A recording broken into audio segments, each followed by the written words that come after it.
Flow Hostel is tucked on the second floor of a century-old building in central Budapest, catering to budget young backpackers with 98 beds in 4 8-person dorms. Beyond guest rooms, it features a lobby reception, waiting area, kitchen dining space, and multimedia area, with public zones as the social core.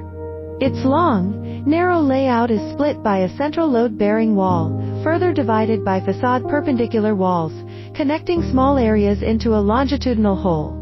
Originally, function dividing corridors could be narrow and dark, but the architect repurposed them by linking floor-wide public areas, turning dull passage into a flowing experience. Now, guests reach rooms not via dull long corridors, but through varied public spaces, joining cooking or multimedia easily, making walking a pleasant part of the journey.